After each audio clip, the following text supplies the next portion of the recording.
अस्सलाम वालेकुम। प्लीज़ अपनी अटेंडेंस लगा दीजिएगा।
Okay, I am going to start now.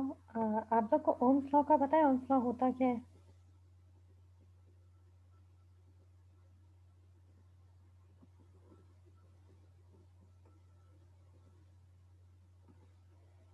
आवाज़ आ रही है आप लोगों को मेरी?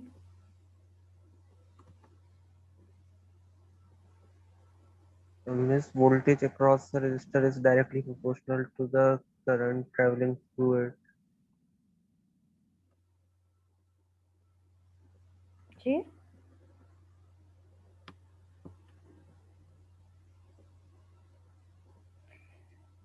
इसका मतलब क्या है? ये तो आपने इधर से सेंटेंस पढ़ के बता दिया, बट इसका मतलब क्या है?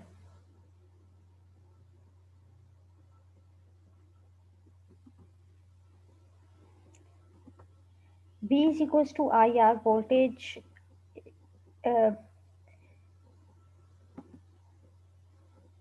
V is equals to IR का फॉर्मूला आप लोगों को पता ही होगा, मोस्ट लोगों को डेफिनेटली पता ही होगा। V is equals to IR, that is basically what Ohm's law is.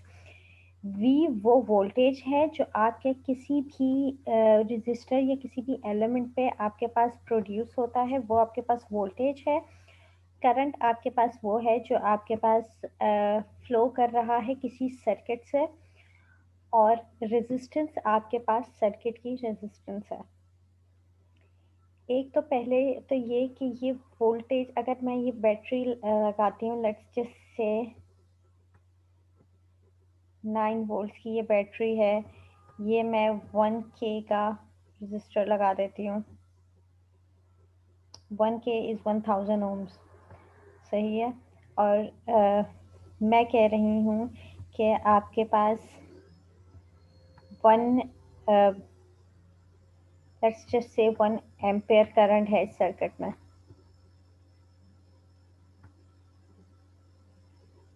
No sorry, not 1 ampere, नहीं होगा, 1 मिली एम्प होगा। तो आपके पास जो, आप इस फॉर्मूले से आप क्या चीज़ फाइंड करेंगे फिर? V is equal to I R से, दिस इज मिली एम्प।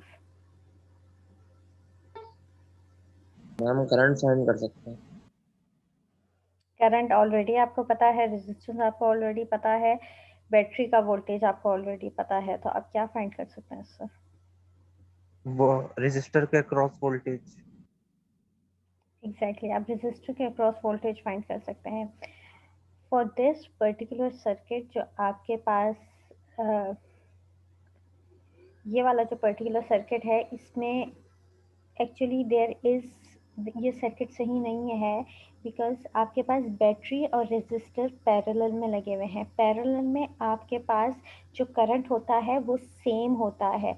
आपके पास बैटरी और रेजिस्टर जब दोनों पैरेलल में लगे हुए हैं, तो आपके पास ये करंट 1 मिली एम्प्स नहीं हो सकता, आपके पास ये 9 मिली एम्प्स होगा, क्योंकि वो बैटरी पे वो रेजिस्टेंस सॉरी बैटरी पे भी जो वोल्टेज होगा वो पूरा का पूरा वही होगा जो आपके पास, सॉरी रेजिस्टर पे पूरा का पूरा वही वोल्टेज होगा जो आपके पास बैटरी प्रोवाइड कर रही है, because this is connected in parallel.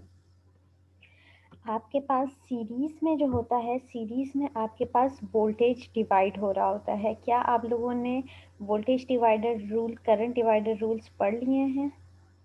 नहीं मिस। ओके पढ़ लिया मैम। यस मिस पढ़ ली। कब पढ़े? CDR VDR last week.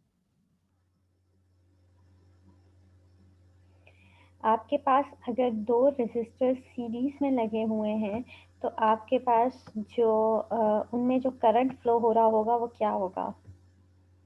Same होगा मैम।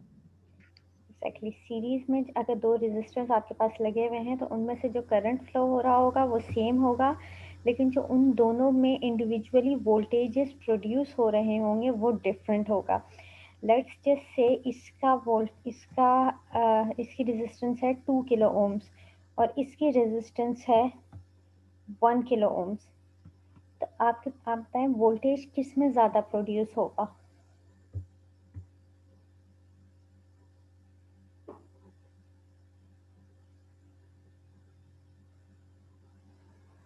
2 किलो 2 किलो ओम में।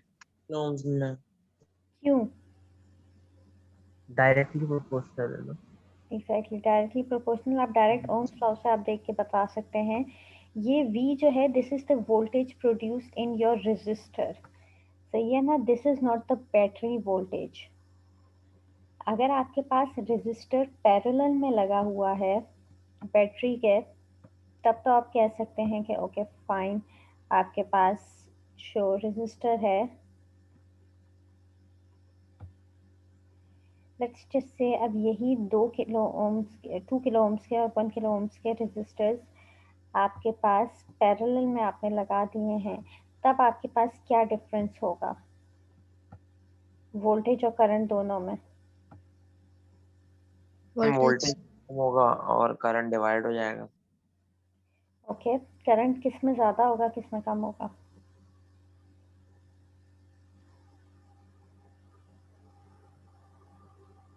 2 किलो ओम्स में ज्यादा होगा मिस। 2 नहीं, किलो ohms में कम कम होगा 2 किलो ohms। इनवर्सली प्रोपोर्शनल है एक्चुअली।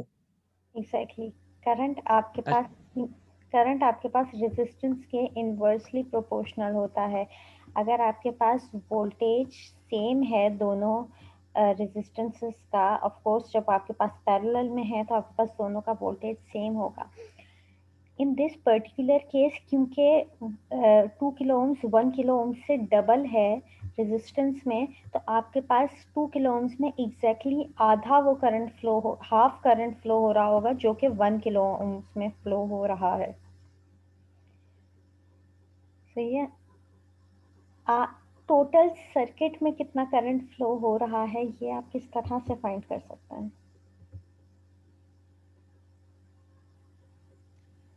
सीरीज में प्लस करेंगे और पैरेलल में डिवाइड करेंगे मल्टीप्लाई करके।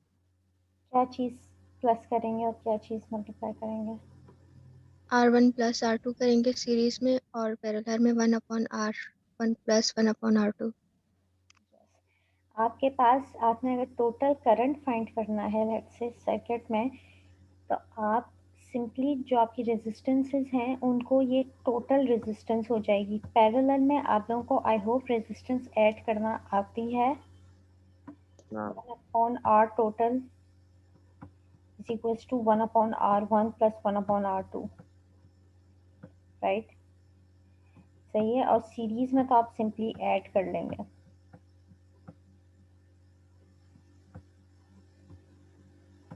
ये आपके पास पैरेलल वाली है।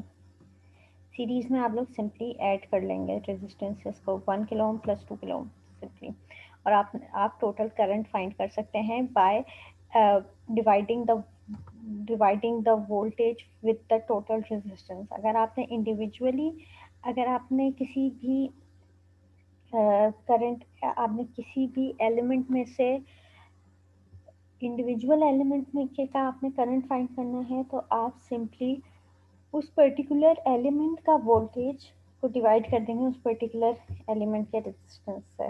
This goes for both series and parallel. आपके पास अगर आपने कैलकुलेशन सही की है और आपको वोल्टेजेस इंडिविजुअल एलिमेंट्स पे सही पता है, तो आपके पास सीरीज सर्किट में आपके पास करंट सेम ही आना चाहिए फॉर बोथ रेजिस्टेंसेस। अच्छा, इस वाले पर्टिकुलर एक्सपेरिमेंट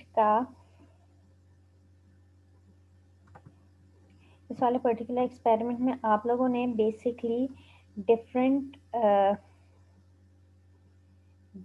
रेजिस्टेंसेस पे और डिफरेंट वोल्टेजेस पे आप लोगों ने करंट फाइंड करना है। सही है, सिंपली एक रेजिस्टेंस लगी हुई है,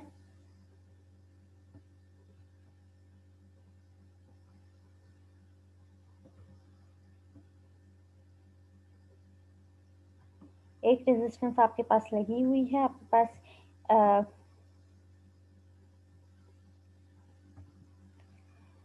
आपके पास पहले 1 किलो ओम की रेजिस्टेंस है, फिर 10 किलो ओम्स की, फिर 33 किलो ओम्स की। सही है, आप लोगों ने वोल्टेजेस मेजर करने हैं 1 से लेकर 10 वोल्ट्स तक के। जब आपके मेजर वोल्टेजेस होंगे तो आप इंडिविजुअली हर रेजिस्टेंस पे आप करंट फाइंड करेंगे। आपके पास थ्योरेटिकल करंट क्या आता है? थ्योरेटिकल करंट इज जो आप लोग डायरेक्ट ओम्स लॉ से फॉर्मूला लगा के कर रहे हैं। आपको अगर वोल्टेज पता है, आपको रेजिस्टेंस पता है, तो आप करंट निकाल सकते हैं। That is the theoretical element for this. लेकिन अगर और आपके पास एक्सपेरिमेंटली कितना आ रहा है, बिकॉज एक्सपेरिमेंटली आपके पास कुछ ना कुछ फ़र्क आ जाता है। ज़रूरी नहीं है कि एक्सपेरिमेंटली स्पीकिंग अगर आपके पास 1 किलो ओम की रेजिस्टेंस रखी हुई है तो वो इन रियलिटी भी वो 1 किलो ओम ही है। दैट कैन बी वो प्लस माइनस 5% या 10% हो सकती है। अच्छा, पोटेंशियोमीटर का आप लोगों को पता है क्या होता है?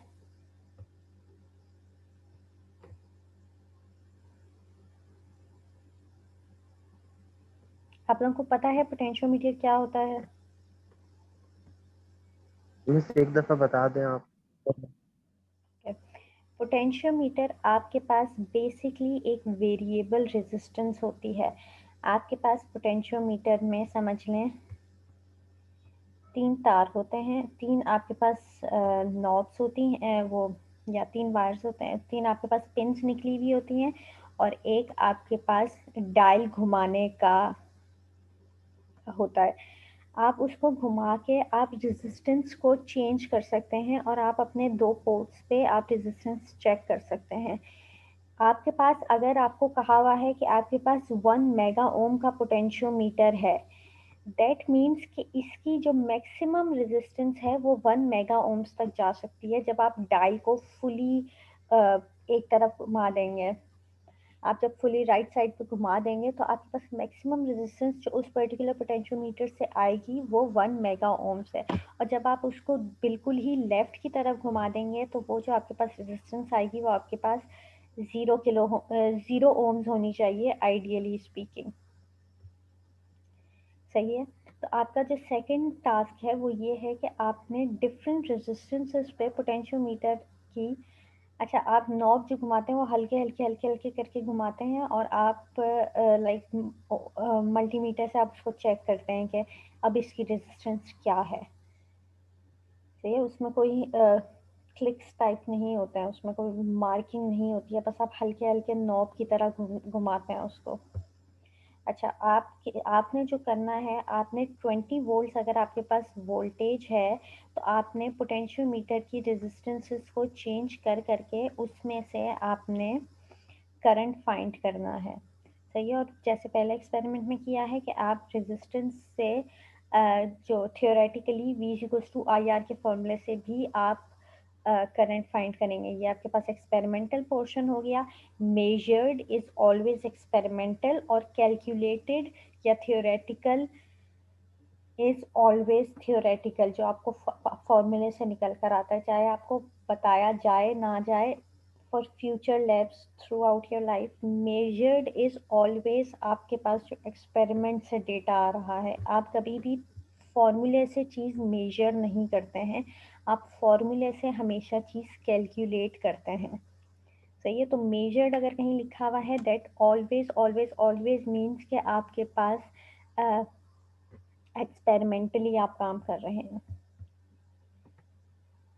अच्छा, मैम मेजर और थियोरेटिकल के जब करंट्स आएंगे तो उनमें फर्क ज्यादा तो नहीं होगा ना, मतलब बहुत कम फर्क होगा। आप लोग क्योंकि उससे कर रहे हैं, आप लोग तो क्या नाम है, आप लोग तो उससे करेंगे वेबसाइट से, तो आप लोगों का तो आइडियली बिल्कुल सेम आना चाहिए, अनलेस वो वेबसाइट एक्चुअली फिजिकल एलिमेंट्स को लेती है इनटू कंसिडरेशन रियल लाइफ के, बट वैसे आइडियली स्पीकिंग आपके पास वेब जो आप लोग ऑनलाइन कर रहे हैं वो तो आपके पास एग्जैक्टली सेम ही आना चाहिए। अच्छा, जो मैंने बोला कि आपके पास डिफरेंस आ जाता है, उसका रीज़न क्या है?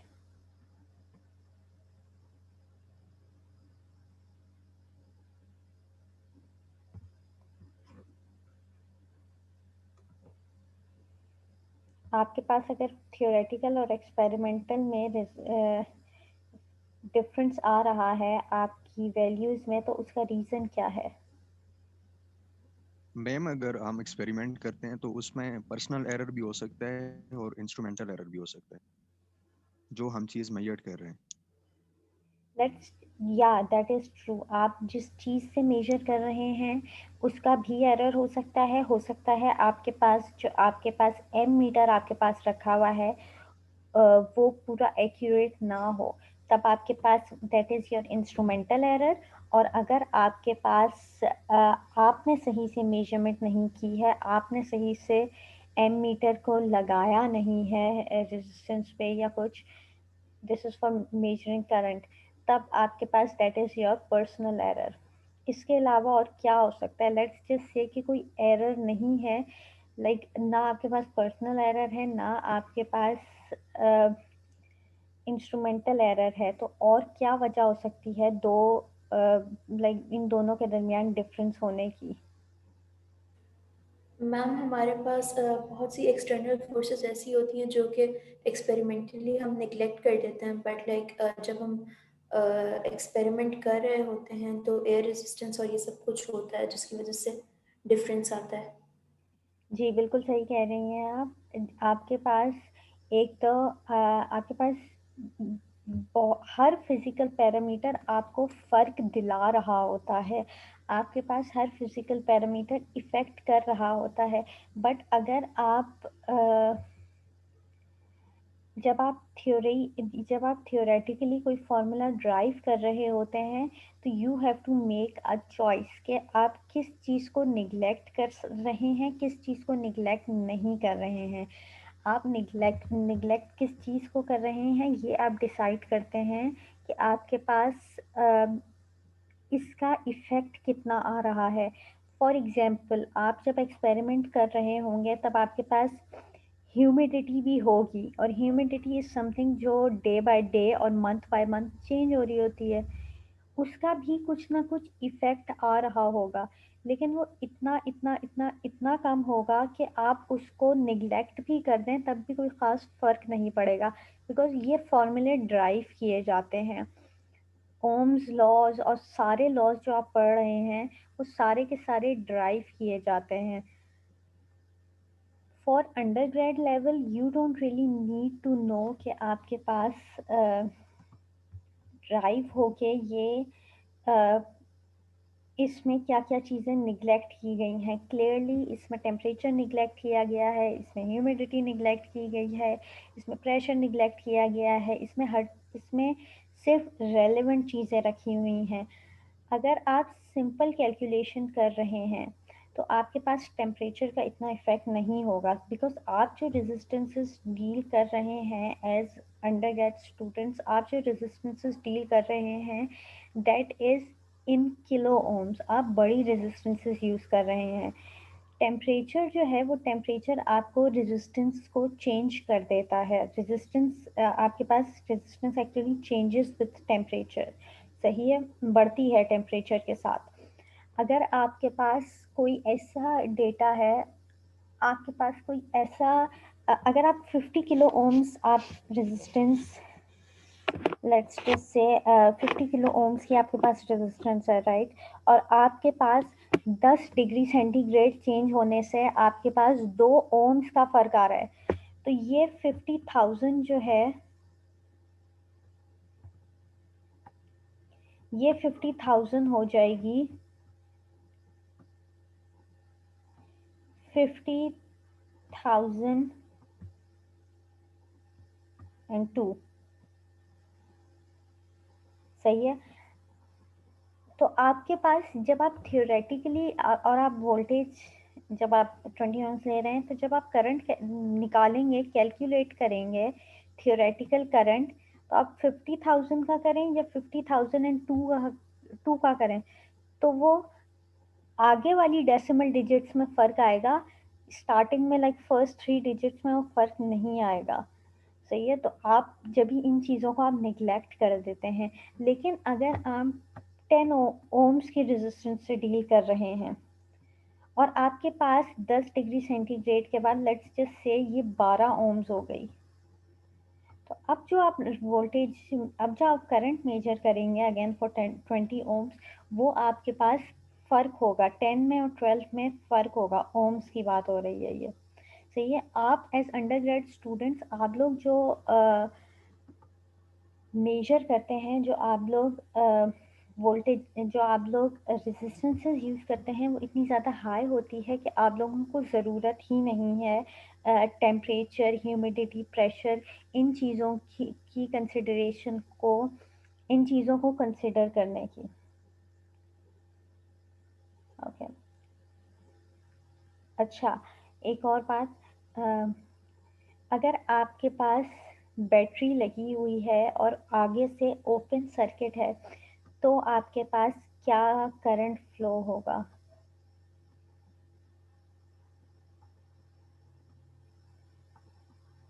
अगर आपने ओम्स लॉ से ये ड्राइव करना है, तो आपके पास क्या करंट फ्लो होगा?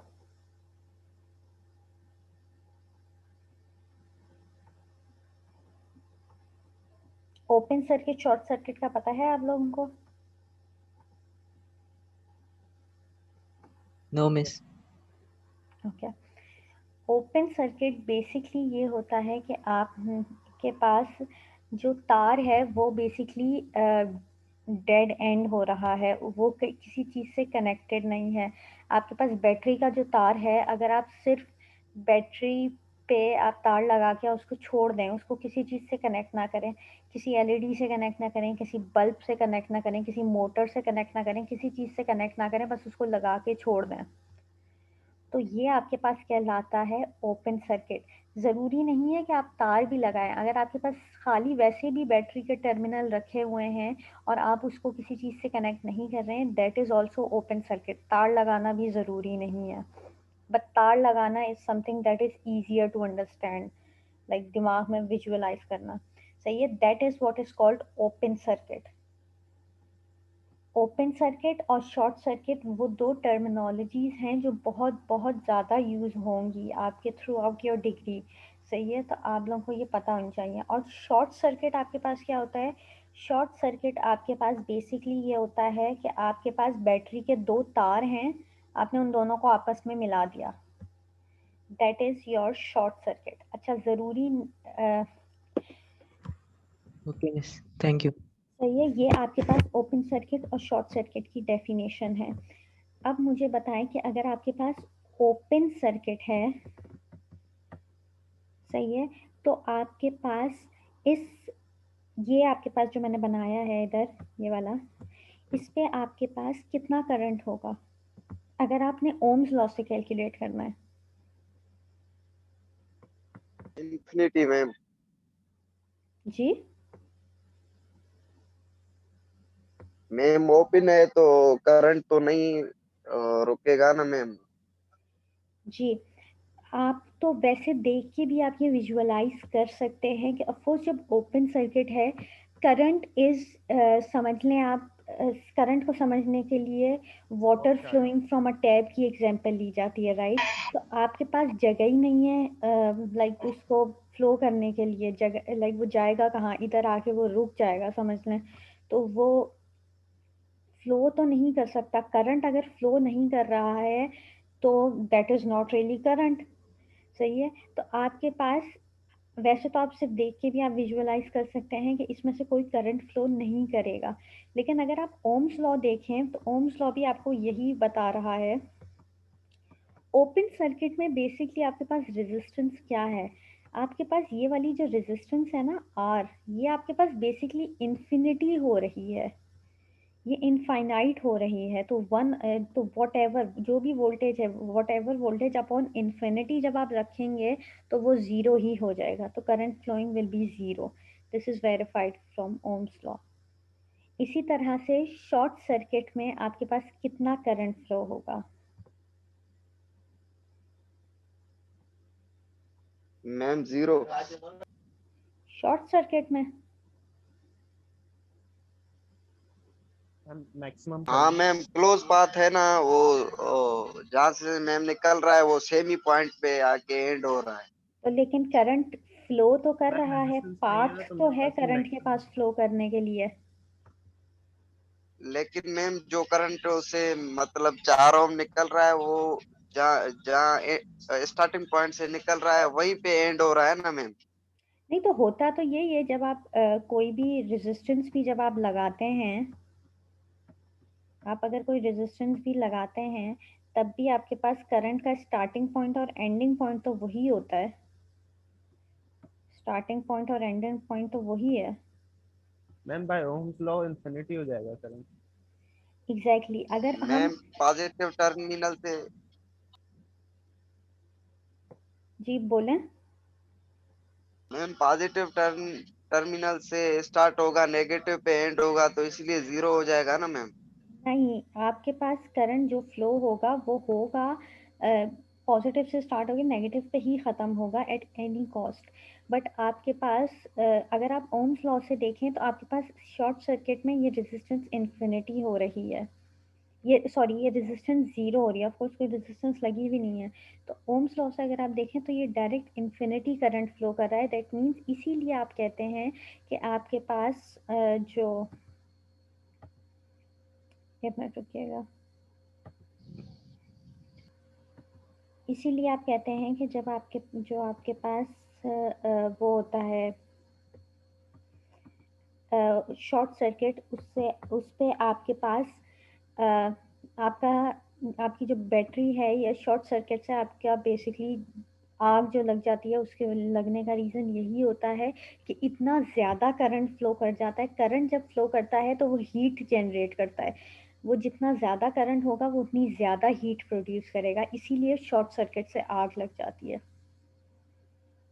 तो ये शॉर्ट सर्किट में बेसिकली आपके पास अगर आप बिल्कुल थियोरेटिकली देखें तो आपके पास इनफाइनाइट करंट फ्लो कर रहा है, बट कोई भी बैटरी इनफाइनाइट करंट प्रोड्यूस वो प्रोवाइड नहीं कर सकती है, वो बहुत ज़्यादा करंट प्रोवाइड कर सकती है और उसको लिमिट करने के लिए आप रेजिस्टेंसेस यूज़ करते हैं, लेकिन कोई भी बैटरी आपके पास इनफाइनाइट करंट यूज़ प्रोवाइड नहीं कर सकती है।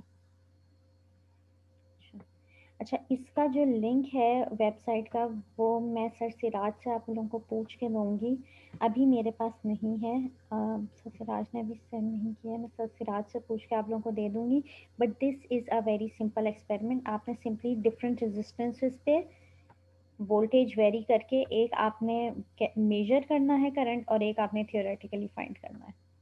थ्योरी वाला तो आप लोग अभी चाहें लाइक जब चाहें आप लोग कर सकते हैं। The same goes for potentiometer. Potentiometer is basically a variable resistor, अब पोटेंशियोमीटर को वेरिएबल रेजिस्टर भी कहते हैं। एक्सक्यूज मी मैम, इसको मल्टी सिम पे नहीं कर सकते? मल्टीसिम पे भी कर सकते हैं। मैम बस सर्किट बना के वो मेजरमेंट की, हर मेजरमेंट की पिक डालनी है, क्योंकि ये तो बहुत सारी मेजरमेंट्स हैं मैम। पिक्चर्स भी नहीं डालनी, बस रीडिंग्स लिखनी है। या मैं वैसे सर सिराज से पूछ लूँगी, लेकिन आई डोंट थिंक इसमें पिक्स डालनी होंगी, इसमें सिर्फ आपने मेजरमेंट लिखनी होगी, क्योंकि आप लोग ऑनलाइन कर रहे हैं, मल्टी सिम वगैरह पे कर रहे हैं। मल्टी सिम के पीछे भी जो फॉर्मूला है वो है ओम्स लॉ ही, तो इसलिए वो एग्जैक्टली सेम ही आना चाहिए। for this online for the experiments that you are doing online, आपके पास measured और theory same ही आनी चाहिए, unless आपका जो जिस पे आप measurement कर रहे हैं, जिस सिस्टम पे आप कर रहे हैं, that takes into account real physical factors. But real physical factors भी आपके पास इतने ज़्यादा बड़ी रेजिस्टेंसेस पे, जैसे 1 किलो ओम्स, आप जो सबसे छोटी रेजिस्टेंस यूज़ कर रहे हैं वो 1 किलो ओम्स यूज़ कर रहे हैं, बल्कि even through out your degree जो आप लोग सबसे छोटी रेजिस्टेंस यूज़ करेंगे वो प्रॉब्लली 1 किलो ओम ही होगी. नॉर्मली जो लेस देन 1000 ओम्स की रेजिस्टेंसेस होती हैं वो आप लोग यूज़ नहीं करते हैं, like even for your future circuits वगैरह आप लोग यूज़ नहीं करते हैं वो.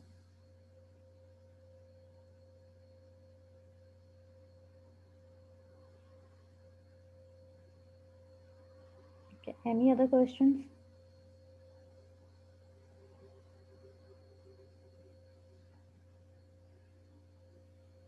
अच्छा, लास्ट वाला जो लेक्चर है जो उसका था फोटो इलेक्ट्रिक सेल या फोटो इलेक्ट्रिक वाला, वो सर सिराज को अभी टाइम नहीं मिल रहा है, लेकिन सर सिराज आपको वीडियो डेमोन्स्ट्रेशन बना के सेंड कर देंगे कि आप लोगों ने करना क्या है. I don't really have anything इस तरह का जो मैं आपको कर सकूं. ऑफ कोर्स जब आपके पास क्या नाम है, जब आपको ऑलरेडी आप लोगों को देर से प्रोवाइड किया जाएगा, तो of course the deadline for submission will also be extended, so don't worry about that. ये मैं लास्ट उसकी बात कर रही हूँ, लास्ट वीक के एक्सपेरिमेंट की जो फोटो इलेक्ट्रिक इफेक्ट वाला था.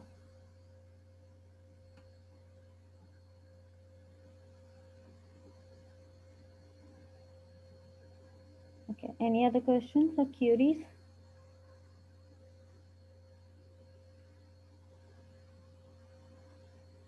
No ma'am. Okay. प्लीज अपनी अटेंडेंस लगा दीजिएगा उस पे चैट पे. Okay ma'am.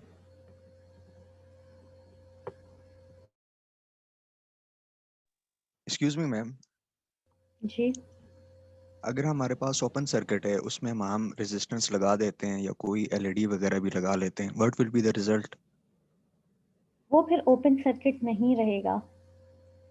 अगर आप एलईडी लगाते हैं, हर चीज़ की कोई ना कोई रेजिस्टेंस होती है.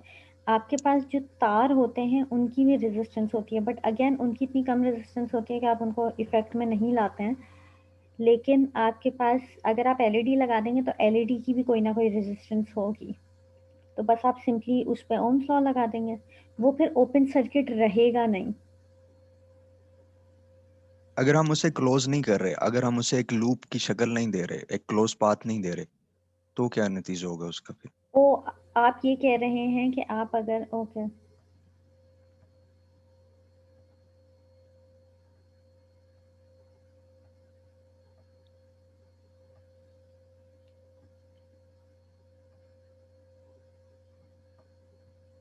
आप ये कह रहे हैं, right? Yes ma'am. This is still an open circuit. जब तक तो हम भले जितनी भी रेजिस्टेंस वगैरह लगा दें वो एक ओपन सर्किट ही कंसिडर होगा. कि जब तक उसके पास एक पूरा क्लोज लूप नहीं आ जाता, एक क्लोज पाथ नहीं आ जाता, that will be an open circuit. उसमें से करंट फ्लो नहीं करेगा, आप उसमें कुछ भी लगा दें. अब आप इस जो आपके पास एलईडी है, इसके तार को अगर आप इसके दूसरे वायर को अगर आप बैटरी के दूसरे टर्मिनल से लगा दें, then this is now a close circuit. But right now जो आपने डिस्क्रिप्शन बताई है, that is an open circuit, that is still an open circuit. Ma'am जब हमारे घरों में फॉर एग्जांपल जो सर्किट ब्रेकर लगे होते हैं, जब करंट या वोल्टेज वगैरह वहां से जब हाई गुजरता है तो वो ब्रेक हो जाते हैं, तो जब वो ब्रेक होते हैं तो वो एक ओपन सर्किट लाइक बिहेव करने लग जाती है वो लाइन। जी हेलो मिस। मिस ये इन्होंने जो डिस्क्रिप्शन दी थी उसमें बैटरी तो नहीं की थी, उन्होंने सिर्फ ओपन सर्किट कहा था, तो बैटरी ऑलरेडी अंडरस्टूड है या फिर आपने लगा दी? अगर आपके पास खाली एलईडी रखी हुई है तब तो आपके पास करंट तो ऑफ कोर्स उसमें से फ्लो नहीं करेगा। करंट फ्लो करने के लिए कोई ना कोई वोल्टेज सोर्स तो होनी चाहिए ना। जी मिस, वैसे तो नहीं करेगा। नहीं वैसे इन्होंने डायरेक्ट जो इन्होंने डिस्क्रिप्शन दी थी उन्होंने कहा था खाली एलईडी, तो ऑफ कोर्स खाली एलईडी में से तो करंट फ्लो नहीं करेगा। Like of course it needs a voltage source, इसके पास कोई सोर्स तो होनी चाहिए। LED does not produce its own current. तो अनलेस आपके पास लाइक कोई सोलर टाइप चीज रखी हुई है। अगेन सोलर भी, अगर आपके पास सोलर पैनल्स भी रखे हुए हैं और उनको आपने किसी चीज में से कनेक्ट नहीं किया है किसी टर्मिनल से, तब भी वो आपके पास मिस क्या फिर वो लेकिन क्लोज सर्किट हो गया, ओपन सर्किट की तो एग्जांपल नहीं रही। जी मैं कह रहा हूँ कि वो फिर क्लोज सर्किट की एग्जांपल हो गई ना। नहीं, अगर आप उसको किसी टर्मिनल से एक्ट नहीं करते हैं तो that is just like a battery. अगर आप सोलर पैनल की भी बात करें तो that is just like a battery. तो ये ना, तो आप उसको अगर आप किसी चीज़ से कनेक्ट नहीं करेंगे तो उसमें से करंट फ्लो नहीं करेगा। ओके, ये तो बात हो गई करंट की। आई फॉरगॉट टू मेंशन, इधर इस वाले टर्मिनल पे ये जो मैंने सर्कल बनाए हैं, इधर वोल्टेज क्या होगा? मिस वैल्यूज जी न्यूमेरिकल वैल्यूज नहीं के बगैर कैसे निकालेंगे? करंट फ्लो नहीं कर रहा है। ने दे दी। फिर वोल्टेज भी नहीं आएगा। ओपन सर्किट के टर्मिनल पे, ओपन सर्किट का जहाँ एंड हो रहा है वहाँ एग्जैक्टली वही वोल्टेज होगा जो आपके पास बैटरी का वोल्टेज है ओपन सर्किट के टर्मिनल्स पे। Basically what I am saying is कि आपके पास बैटरी रखी हुई है। आप लोगों ने 9 वोल्ट वाली बैटरी देखी है, वो जो मोटी वाली बैटरी होती है जो यस टॉयज मिस। में भी यूज होती है, राइट? उस पे अगर आप 2 तार लगा के उन तारों का आप वोल्टेज मेजर देखेंगे ना, वो भी आपके पास पूरा का पूरा 9 वोल्ट ही होगा। और अगर आप बैटरी के टर्मिनल्स पे लाइक आप टिप्स पे लगा के देखेंगे तब भी 9 वोल्ट ही होगा। बेसिकली ओपन सर्किट में आपके पास पूरा का पूरा वोल्टेज उस टर्मिनल के एंड पे एग्जैक्टली सेम आ जाता है जो आपके पास बैटरी पे होता है या आपके पास जो भी सोर्स है उस पे होता है। अगर आपके पास शॉर्ट सर्किट है तो आपके पास क्या होगा? अब आपके पास लेट्स जस्ट से मैं इधर वोल्टेज मेजर कर रही हूँ, अब आपके पास क्या होगा?